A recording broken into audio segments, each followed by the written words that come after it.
And any other grad school opportunities that are sponsored outside blanket scholarships. I define blanket scholarships as, for instance, the MasterCard scholarship, right? It's a blanket scholarship because the requirements are not tied to the institution or faculty. But other scholarships would mean that the grants are tied to the faculty you're working with, whether it's a PhD or a master's, right? Recently, I have a friend who got into a master's program with an institution where the funding is still tied to the faculty. So for most master's program, if you want to go into grad school, most of them are not funded, right, by the schools. PhDs are easily funded because it's in the interest of the institutions, but master's programs are not easily funded. And for you to get into master's program, just like PhDs, the fundings are tied to faculties, unless you get blanket scholarships like Danida or the government of Ghana scholarship program, or you get German scholarship, you get other NGO based scholarships. Those are easy to get into. So for people who would want an easy way into, getting into a grad program, is taking those blanket scholarships, right? Because the one-off scholarships, if you want it specifically in an area that you are completely interested in, you might not. That's why I think I mentioned that my career path has been dictated by the opportunities that came my way. So it's like there should be a level of flexibility around how you want your life to pan out, and a huge part of that would be the opportunities that you take advantage of, right? So I would say be open to both the one-off scholarships or grants, which will require that you have to work with the faculty who has the grant, or the blanket scholarships. And the blanket scholarships are easy to get into.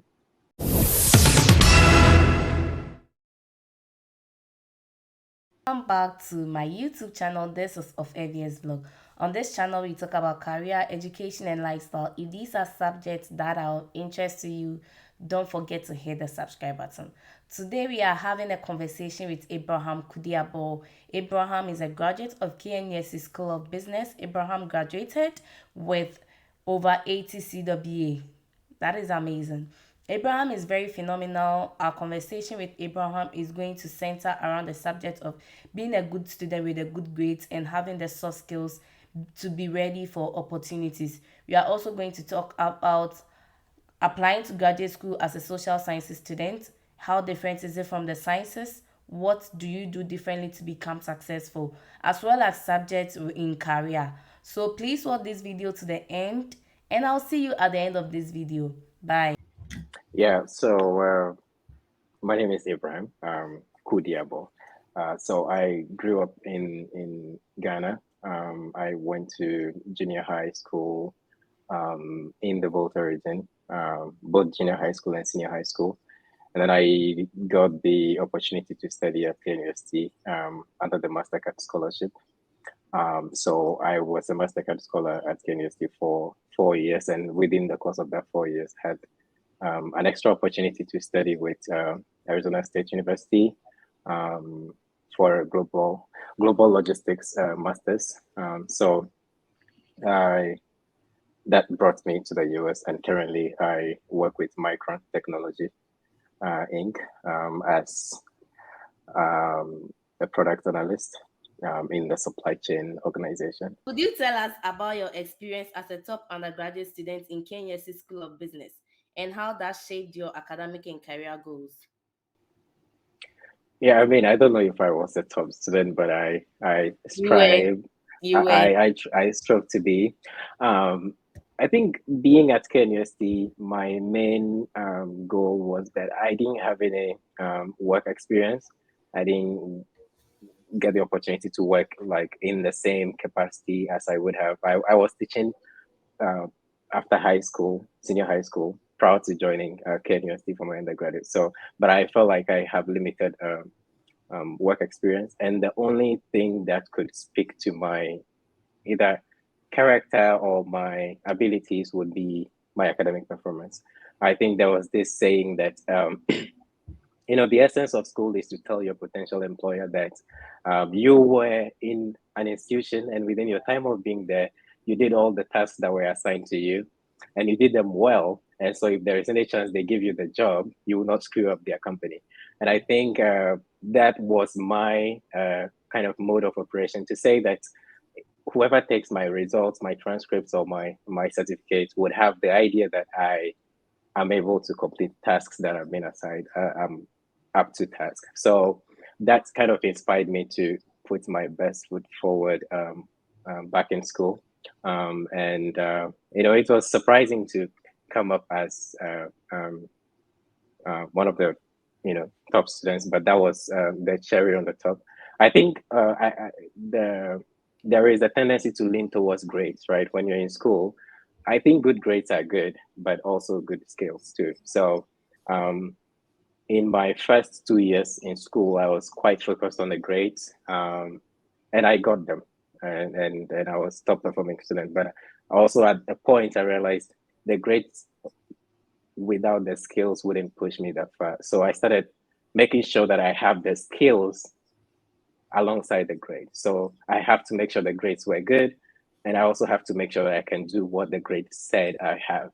So that kind of grounded me in terms of studying and just being able to perform academically at the level I did. But how that shaped my career goals was interesting because my career goals were rather impacted by the opportunities that came my way instead of having Right. to plan for them. So after high school, I was hoping to go into law school. So I was hoping to become a lawyer, but it would have been expensive to do, and I wasn't sure I was going to get the funding. But I got the opportunity to study logistics and supply chain management, and that comes with a scholarship. Even though you have to, go through the whole selection process, but there was a level of certainty there. So I went with the opportunity. Again, fast forward at KNUST, I had the opportunity to do the Global Logistics Master's Program at ASU. That was also an opportunity. So a huge part of my career hasn't been like pre-planned. It has been on the basis of the opportunity. But I think there was this saying that if the opportunity comes and you're not ready for it. That's a loss. So Yeah. I think that's part of my being at KNUST, or proud to that, prepared me for the opportunities that came. So sometimes we might think that we could chart the career courses that we would take, but sometimes those come through the opportunities. And the only thing we have to do is to take the tasks in front of us seriously, and that's basically what I did.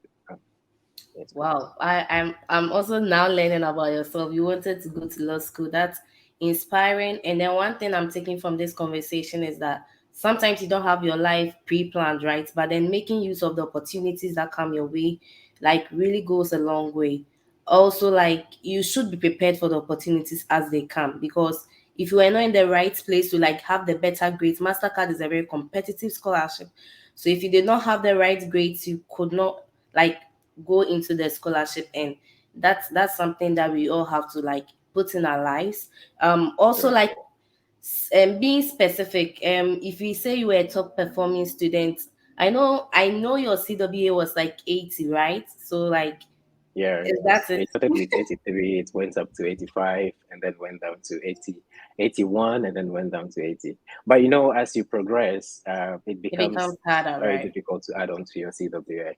I think the valedictorian for College of Humanities actually beat me with a couple of points. I mean, there's more points, so it's not that terrible. And at some point, I was actually the best student in College of Humanities and Social I Sciences. know. So, um, yeah, I mean, but those I would say though, the grades are just numbers, right? And I also know very smart people who have. I actually know someone who was 2.02 behind my grade point, right? But he couldn't get into the Mastercard scholarship for ASU, meanwhile, we both applied. So I think that just back to my earlier point, that there could be a focus on grades and that we lose sight on shaping your personality, shaping your executive presence, shaping how you interact with people. All that comes in. The kind of person you show up to be goes beyond the grades, and so I feel like the grades do a little bit, but they really don't do a lot of justice, especially when it comes to the work world, right, where you have to work with people. So Um, I liked the fact that the grades were good, but I liked more the fact that I grew in the process. Yeah, I see where you are coming from. You don't want so much emphasis on the grade. You look very exceptional from afar. Like honestly, you look very exceptional from afar, and the grades does not come right. Like the personality comes. I think it's that aspect aside the grades that you are talking about. So this Correct. Yeah. is good. Yeah. Yeah. What do you think a business or social sciences bachelor's degree holder should do to get scholarship or earn graduate school admission? I think I'll probably step back even prior to wanting to go into graduate school or get a grad school scholarship to talk about identifying the area of interest very early on, right? Sometimes we tend to wait till we finish bachelor's degrees to start applying to grad school. And by the time you're done with school, you might have actually missed a lot of the things that you could have done to better position yourself to actually get into grad school. So grad school wouldn't happen after your bachelor's. It actually happens at the start of your bachelor's degree. That's my idea. That um, the various fields of study within your program, you would have to decide which area you want to be. Business is broad, right? You have finance, you have HR, you have marketing, you have international business, you have logistics. And within logistics, you have operations, you have logistics itself, you have procurement, you have supply management, you have things like that. So there are very broad fields of study, but within the first to second years of being in the bachelor's degree, starting to identify which area of study is of interest is important, because sometimes you have people who want to apply for graduate programs and now they have to figure out what area of study they want to be in. But if that was done in your second year or your third year, you kind of have an idea where you're heading to. And that also informs how you interact with your faculty. And so the next thing I would suggest is building a good relationship with faculties at the other universities you go to. So, for instance, if you're in Kenya, still building a relationship with the professors there for a couple of reasons, right? Is that they have had graduate school education, so they know the whole graduate school process. Um, and two, that they will be the very people giving you your recommendation letters. So if you don't have good relationships with them, it's hard for them to write an essay that does your educational experience justice if they don't know you that well. So when we were applying for the Mastercard scholarship, I spoke to a couple of professors to give me recommendation letters. Some gave me very generic ones, and I don't blame them because we haven't interacted that much. I would say even my application probably was considered because of the recommendation from Dr. Enya, right? And one is because this individual knows me. I've worked with him a little bit on other projects, um, and he was able to write more comprehensively about my academic experience, and how he knows me as a person, and attesting to uh, just basically attesting to my person, right, in the whole application process. And I think that without that reference letter, I wouldn't probably have gotten into the Mastercard scholarship program. So I think being able to build that relationship with professors is important, right? The other thing I will talk about is that these faculties, they work with other institutions outside Ghana, right? So if you want to go to grad schools outside Ghana, sometimes we want to do the research by ourselves. We want to find those opportunities by ourselves. But the faculties in our own institutions have research projects. They have, they are part-time faculties in other universities too. So they can actually connect you to faculties in other universities that you want to apply to.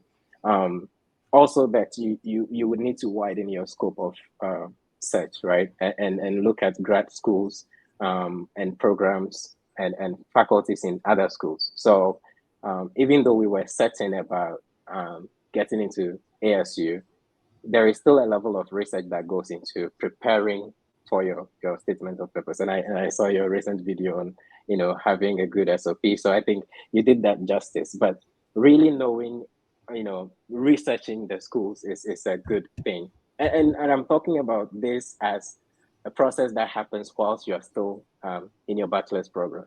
And I would recommend this happens between your second and your third year of being in school, so that you can actually have enough time to to gather the necessary resources that would help you when you're actually ready to apply. Um, the other thing I would mention is to feel free to send cold emails to faculties. It's like, um, if you find a program at a university outside Ghana that is interesting, and you find a faculty that is doing a research in that area, you should feel free reaching out, right? And be professional in your approach, but don't hesitate to reach out, because they wouldn't know your interest until you reach out to them. And I think someone mentioned, one of your guests mentioned earlier on, that cold emails actually got him the PhD program that he was studying. And I wouldn't overemphasize that. It's really one of the good things to do, because it puts you out there. It makes someone know you. And I mean, the world revolves around who you know, even though we might not want to admit it, even in the West. But that is what it is. That if a faculty gets to know your interest and they get to know what you're doing, it's easy for them to review your applications, right? And I think the other thing I would mention is that you kind of, if these processes are happening earlier on in your bachelor's degree program, you have the opportunity to tailor your final year project around the field of study you want to explore in your master's program, right? Or in your PhD program. So that, or even if for, College of Humanities and Social Sciences, or like the social sciences, they recommend doing group research, right? So you might have little influence on what topic the group chooses, but you can actually take this as a side project.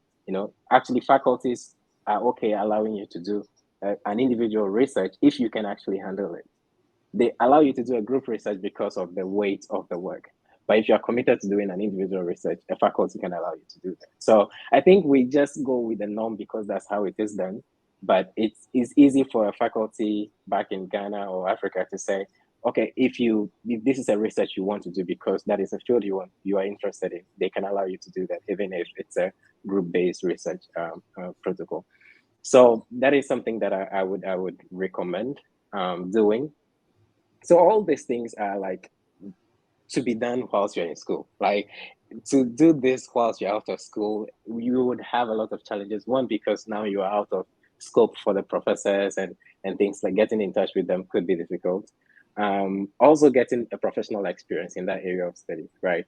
If you want to, be in operations, get an experience in operations, right? Which would mean that you getting internships, volunteering, and things like that. Um, and I think also that in your search for graduate school opportunities, you if it's outside Ghana, you focus on STEM program, and for very good reasons, right? But I think STEM programs are effective for immigration purposes.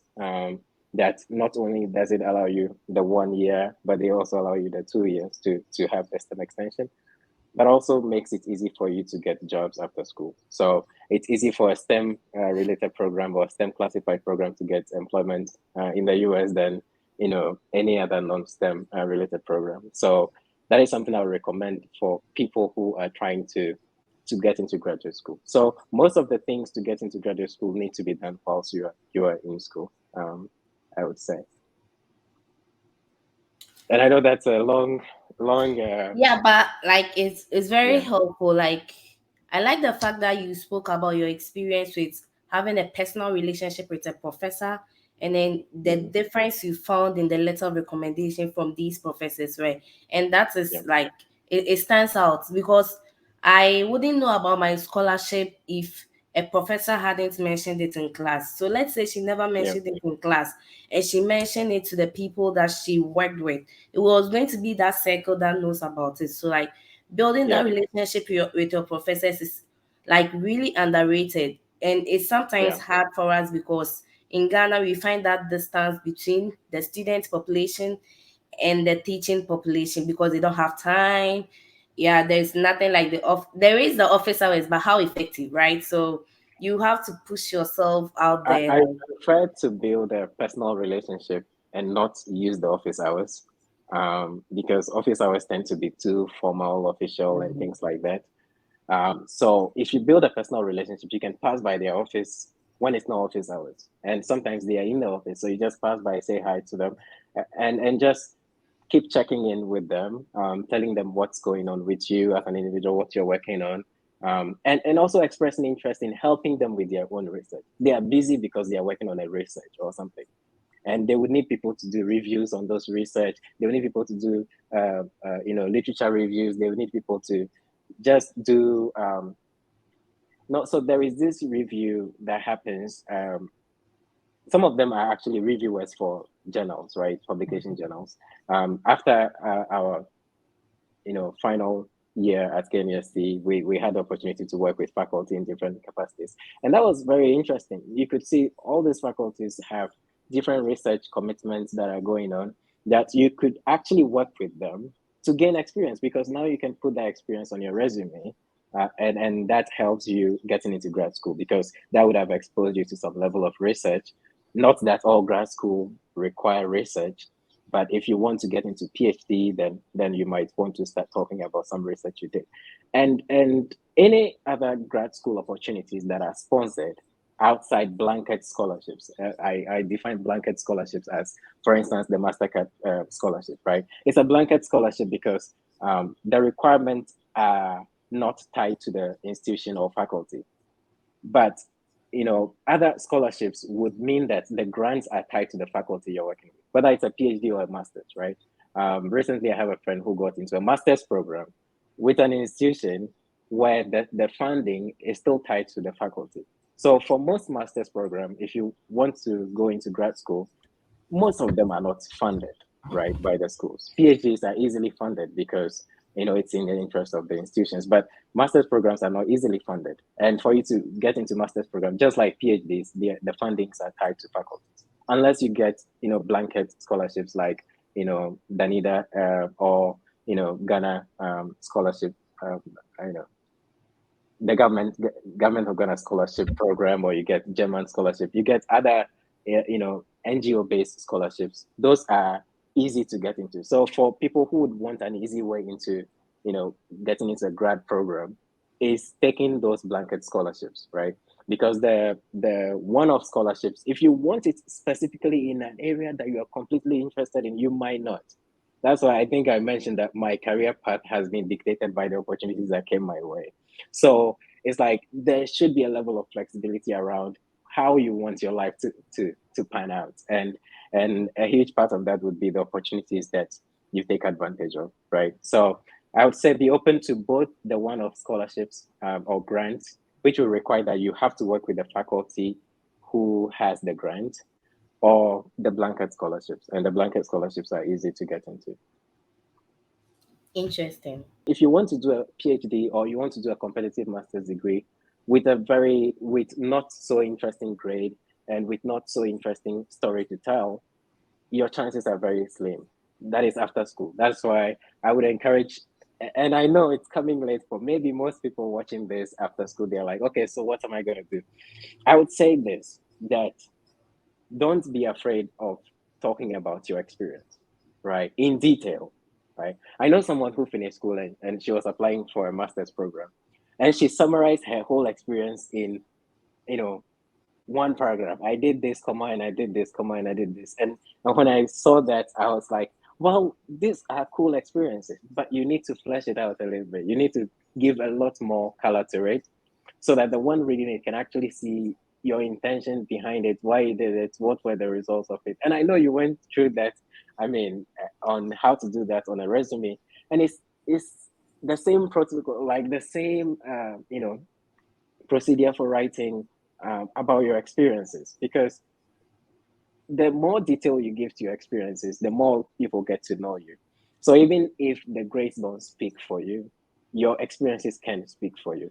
And so if you are finished with your bachelor's and you're looking for a master's program, you know, do it regardless, right? And be open to speaking about your experiences. Make sure you have enough experiences. It's like something should give, right? It's either your grades and then a little bit of experiences, or a lot of Yeah. experiences, and then the grades kind of come in. And then the reverse for those who are in school, and it's like, okay, so I mean, the academic calendar has changed for those in Ghana, right? And it's hard to align with when admissions are open in the US and when you have your transcripts ready. And I know we will get into that, but I would say this, that most schools are open to receiving the transcripts you have now and taking the rest when it's ready. So be open to applying with the transcripts you have now if you're in your third year, uh, and your second semester results are not, or you're in your final year, and let's say you only have 3 years transcript, right? Still be open to applying, and at least through applying, you get to learn a lot, such that if you're done with school and you are now applying with the full transcript, you have the right resources to work with. So I think that's right about what I would say pertaining to trying to get scholarships. And I know there is more scholarship opportunities for those in the hard sciences, engineering, Yeah, computer for science, sure. and things like that, than those in humanities. That's why I recommend taking advantage of those blanket scholarships, because those are the ones you would find for the humanities. But there are also the other part for those in the humanities is direct PhD, right? Where you finish your bachelor's and you go straight into PhD. But then that would require you working really hard when you're in your bachelor's program. So that, and for that, you need to work with faculty, both in your institution and any faculty you're interested in working with for a future research opportunity. So, yeah. Wow. Be personal, be a human being in your application, right? Don't be robotic about it. I think we have a tendency back in Ghana to be too official in our you know statements of purpose or our application essays. I'm not saying don't be official. It's be a human being, have a human feel to it, right? So sometimes you read essays where the person is detached from the essay. It's you would want to feel that the person writing the essay in the essay, it should be their story, and so I would encourage that for those trying to get into grad school programs. I mean, it's just a thing, right? And it's like the worldview you are applying to. That's why I think doing your own research is important, right? The worldview you are applying to, or the environment you are applying to, is different from the environment you're in. Mm-hmm. So you would have to put yourself in that worldview and say, if I were on the panel, what would I be expecting of people who apply to this scholarship? What do I expect them to say? Right? It's like we apply and we put ourselves in the applicant's position, but also put yourself in the reviewer's position. If you can review your own application and be proud of it, they will probably like it. I So like it. that I is like one that thing. point. If you are now traveling to the diaspora, what skills and knowledge would you learn and acquire before leaving the African continent? What skills and knowledge did I acquire? If you are now traveling to Oh, the yeah, diaspora, what skills and knowledge would you learn and acquire before learning to the continent? So, yeah, I got it. Okay, yeah. I would say this, that if you survived in Africa, you can thrive anywhere. Um, that is the first thing I would say. Uh, it's not to make you feel exceptional, but to say that the environment causes you to work harder without the conveniences of the Western world. So if you get to move to the Western world, well, a lot of things would get easier. You wouldn't have to.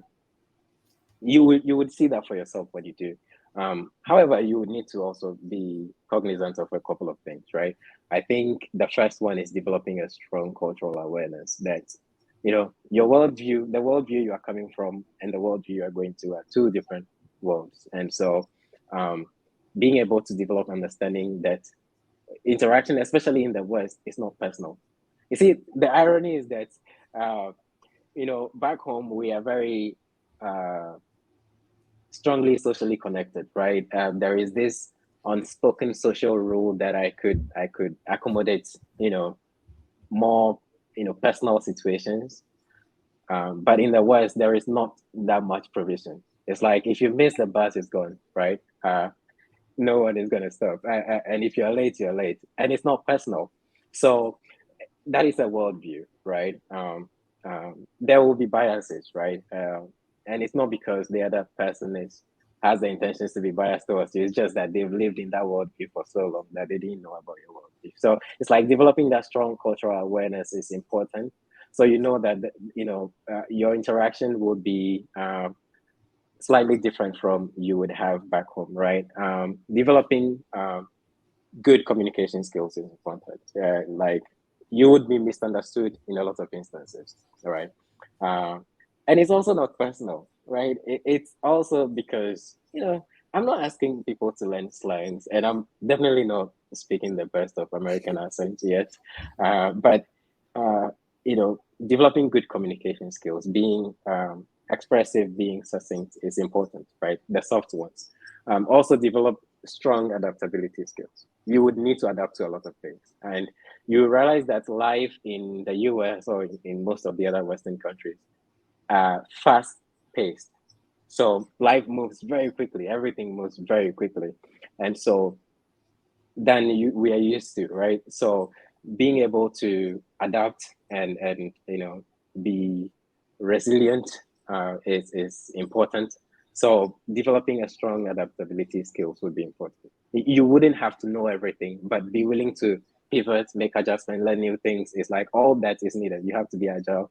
Um, I would also, learn a skill, have a profession or have a vocation before moving out, right? I mean, if I'm moving out for school, at least I have some degree back home, right? So, um, but if I'm moving out here, let's say on a diversity lottery visa or any other visa opportunity, I would want to come here with a skill set that is economically viable.